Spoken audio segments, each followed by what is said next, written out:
During this time of transition from summer to school time, there is a real struggle.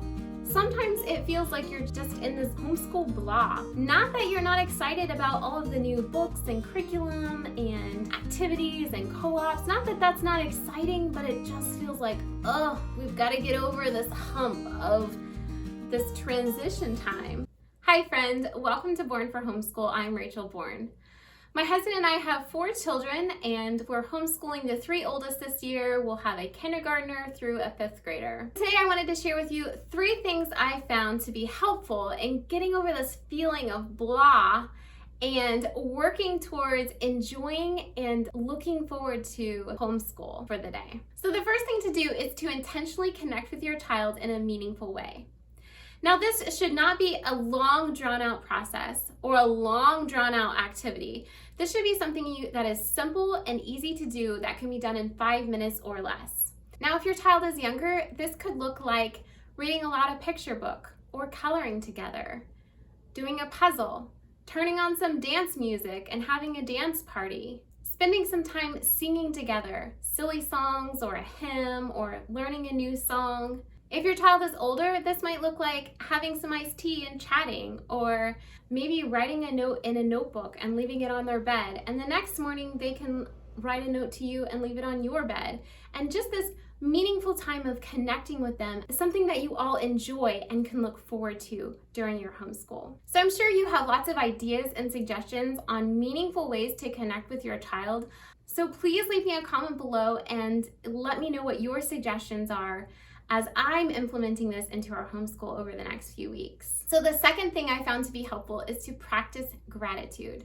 And some homeschool days, this is really easy to do. Somebody's math is finally clicking, or somebody's spelling went really well, or maybe you had a really sweet time of connecting and some good conversations over your lunch basket or read aloud time. So some days it's really easy to find something that happened during your homeschool to be grateful for. But other days, as you know, it's a little bit more difficult.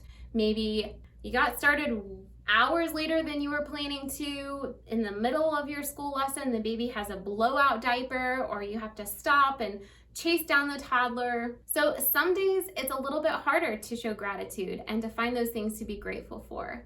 I have been challenged to take the negative and the thing that is frustrating to me and to shift it so that I can see the positive, or I can see something to be grateful for. So the negative of getting started an hour later than you were planning, you can shift that to see the positive of, well, you don't operate on someone else's schedule. You don't have to be ready for school at a certain time and do certain things at a certain time, but you have the flexibility to start your homeschool whenever it meets your needs and the needs of your child and the needs of your family. But it really takes a lot of work to shift from this negative frustration to this positive gratefulness. But I found it to be really helpful to focus on the things I'm grateful for rather than being frustrated over the things that aren't going how I want them to go.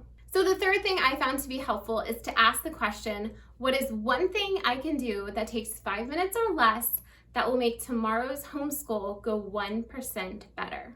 We're not looking for some 75% better or 25% better. We're simply looking for 1% better. So for example, today as I'm wrestling my boys, trying to get them ready for the day so that we can start our homeschool, I realized I used just a few minutes today to pull out the boys' clothes and have them ready for them to get dressed tomorrow. I think that that will make tomorrow go just that 1% better for our homeschool day. So as I work on fighting this homeschool blah and making this transition time a little bit easier for our family, keep myself motivated and to help me stay on track with the things I want to do, I've created a Printable, and I will put a link in the description box below if you think you would find that helpful. And this tracker is for 15 days, and this does not have to be 15 consecutive days.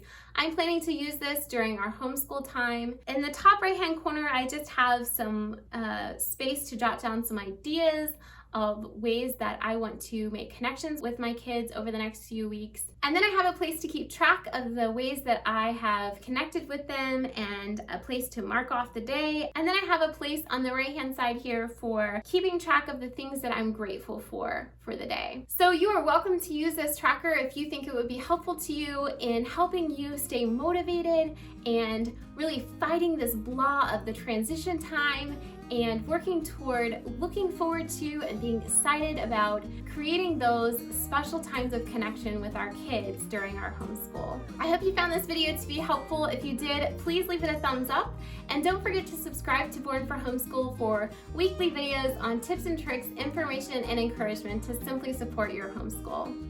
Thanks again for watching, and I will see you in the next video.